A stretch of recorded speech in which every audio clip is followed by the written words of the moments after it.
अस्सलाम वालेकुम जी, मैं शेख लोगों के साथ। और आज की वीडियो है सिल्वर में इन्वेस्टमेंट कैसी है और क्या इसमें इन्वेस्ट करना ज़्यादा रिस्की है, इसका टारगेट क्या हो सकता है, सिल्वर में इन्वेस्टमेंट की रीजंस क्या है, फंडामेंटल्स क्या है। तो बेसिकली इस वीडियो से आपको अंदाज़ा होगा कि कब खरीदना चाहिए, कब बेचना चाहिए। महंगा तो नहीं है। ये सारे सवालों के जवाब आपको मिल सकते हैं इस एक शॉर्ट से वीडियो में।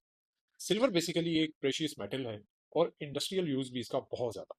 तो टोटल जो इसकी मतलब डिमांड है उसका तकरीबन 58 से 60% जो हिस्सा है वो इंडस्ट्रियल यूज के लिए। और दूसरा इसका प्लस पॉइंट ये है कि ये भी as a inflation hedge use किया जाता है, जैसे गोल्ड है। क्योंकि जब जब गोल्ड बढ़ता बढ़ता है नॉर्मली सिल्वर जरूर बढ़ता है। वो कुछ हफ्ते कुछ महीने पहले भी हो सकता है इसकी मूव गोल्ड के अकॉर्डिंग, या कुछ महीने कुछ हफ्ते बाद भी। लेकिन ये हमेशा गोल्ड अगर 25% बढ़ता है तो सिल्वर मोस्टली उसके पैरेलल 75% 100% इतना बढ़ जाता है। तो ये बड़ी इजी मूव देता है। दूसरी चीज इसकी प्लस पॉइंट जो चल रही है कि इसको भी अब मतलब इसमें जो इम्प्रूवमेंट आ रही है, या एक फंडामेंटल रीजन है कि इसमें इन्वेस्ट क्यों करना चाहिए। उस फंडामेंटल रीजन में एक बहुत ही जबरदस्त रीजन ये है कि इसकी जो डिमांड है वो तकरीबन 1150 मिलियन ओंस के करीब है सालाना डिमांड। लेकिन इसकी जो सप्लाई है वो बहुत शॉर्ट है, वो 1000 मिलियन ओंस के करीब है। तो 100 से 150 मिलियन ओंस का हमेशा डेफिसिट रहता है। और ये मुसलसल पिछले 6 साल का अगर आप देखें तो उसमें आपको बड़ा जबरदस्त ट्रेंड मिलेगा कि मुसलसल डेफिसिट में है। ये नहीं है कि एक साल डेफिसिट में है। इसके ये प्लस पॉइंट के अलावा एक एडिशन भी हो रही है। जो रशिया है उसने अभी अपने जो रिजर्व्स हैं उसमें एडिशन कर रहा है सिल्वर को भी एज ए कोलेक्टर। और ये रशिया की जो बड़ी पॉलिसी शिफ्ट है, शायद 1970 1975 के बाद पहली दफा ऐसी बड़ी मूव है कि जिसमें वो किसी मेटल को अदर देन गोल्ड या अदर देन डॉलर वो एक बड़ा रिजर्व के तौर पे बिल्ड करना चाह रहा है। इसके अलावा एक प्लस पॉइंट इसमें और भी चल रहा है, एक अच्छी न्यूज जो चल रही है। इंडिया और सऊदी अरेबिया ये इसको as a collateral eligible security के तौर पे इसको एक्सेप्ट करना शुरू कर रहे हैं। तो इसका मतलब ये है कि आगे जाके डिमांड मजीद बढ़ रही है और सप्लाई तो पहले ही लिमिटेड है।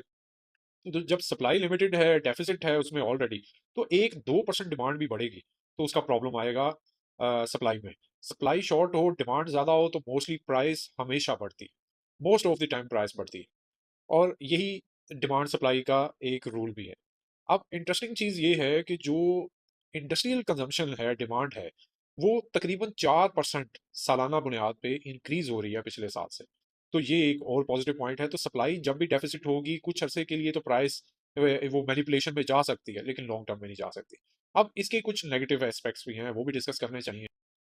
और ये जो सिल्वर है बेसिकली सबसे ज्यादा इसकी कंजम्पशन क्या है, एक तो चाइना में बहुत ज्यादा डिमांड है। उसकी सबसे बड़ी वजह ये है कि वो सोलर एआई और इन सेमीकंडक्टर्स पे बहुत ज्यादा काम कर रहे हैं। और बड़ी कंपनी है, बड़ी कंट्री है जिसकी एक ऑलरेडी अपनी पॉपुलेशन दुनिया की सबसे ज्यादा पॉपुलेटेड कंट्री में से है ये।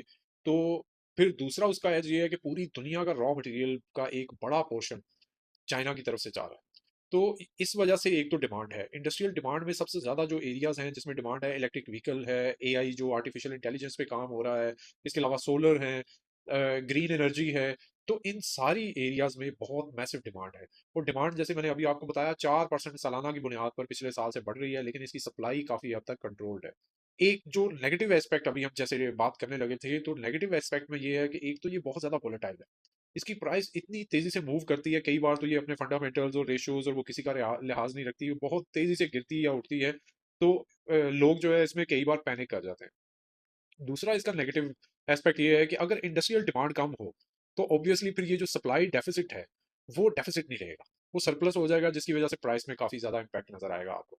और ये मोस्टली कब होता है, जैसे वॉर की सिचुएशन है, इन्फ्लेशन की सिचुएशन में इंटरनेशनल इकोनॉमी डिस्टर्ब हुई है तो इसकी डिमांड ऑटोमेटिकली डिस्टर्ब हो रही होगी। यही वजह है कि कुछ अरसे से ये वोलेटाइल भी चल रहा है और कुछ मतलब ज्यादा अपसाइड एक्सप्लोर नहीं हो रही इसकी। अच्छा, अब खरीदना या बेचना कब चाहिए, इसके लिए एक रेशो इस्तेमाल होती है, गोल्ड टू सिल्वर रेशो। और ये बड़ी इंटरेस्टिंग है। एक वक्त था कि सिल्वर जो है वो 15 रेशो पे भी था गोल्ड की प्राइस, और इसकी जो है ना 15 टाइम्स का फर्क था। मतलब गोल्ड इससे 15 गुना इसकी प्राइस को 15 से मल्टीप्लाई करें तो उस लेवल पे था। पुरानी बात है। लेकिन दरमियान में ये 35 रेशो पे गया, 50 पे भी गया। मोस्टली अगर आप ये देखें तो एक रेशो ये बार बार टच करता है 60 से 80 तक की भी। तो इसका मतलब ये है कि अभी करंटली ये लॉन्ग टर्म, काफी लॉन्ग टर्म का अगर गैप देखें तो ये गोल्ड से काफी हद तक चीपर लेवल पे है। और दूसरी चीज ये है कि गोल्ड टू सिल्वर रेशो को बहुत कंसीडर करना चाहिए। जितनी गोल्ड टू सिल्वर रेशो कम होगी, इसका मतलब ये है कि जो गोल्ड है वो थोड़ा सा चीपर मिल रहा है, हमें गोल्ड में एंट्री लेनी है, सिल्वर में नहीं लेनी। और अगर जितनी रेशो ज्यादा होगी, उतना इससे अंदाजा होता है कि आपको गोल्ड की बजाय सिल्वर जो है ज्यादा अच्छे रेट पे मिल रहा है। मिसाल देता हूँ, अगर 70 से 80 रेशो चल रही है, तो इसका मतलब ये है कि सिल्वर बहुत अच्छे रेट पे चल रहा है। और अगर ये रेशो ड्रॉप हो चुकी है 50 50 से नीचे, तो फिर इसका मतलब ये है कि गोल्ड आपको सस्ते में मिल रहा है। तो ये गोल्ड टू सिल्वर रेशो एक बहुत बड़ा एक फैक्टर होता है, जिससे बड़े प्लेयर एनालाइज करके अक्सर एंट्री लेते हैं। अब इसके टारगेट की बात करें, तो जो मैंने फंडामेंटल्स बताए हैं, प्लस इसका डेफिसिट मुसलसल पिछले 6 साल से कंसेक्टिव डेफिसिट में चल रहा है, फिर इसकी डिमांड 4% इंक्रीज हो रही है, एनुअल इंडस्ट्रियल डिमांड। उसके अलावा जो है, जैसे मैंने आपको बताया कि रशिया की एक मेजर शिफ्ट है, पॉलिसी शिफ्ट है, कि वो रिजर्व के तौर पे सिल्वर को भी बिल्ड कर रहे हैं। इंडिया और सऊदी अरेबिया इसके कोलेटरल के तौर पे, एलिजिबल सिक्योरिटी के तौर पे कंसीडर करना शुरू कर चुके हैं। तो ये तमाम फैक्टर्स बताते हैं।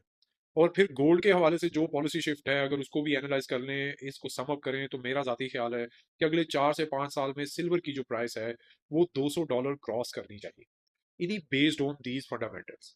तो लेट्स सी आपका इस पे क्या स्टांस है और आप किस तरह से एंट्री एग्जिट लेते हैं। अगर आपकी इसके अलावा कोई अच्छी स्ट्रेटजी है तो आप वो कमेंट करके बता सकते हैं। Thank you very much.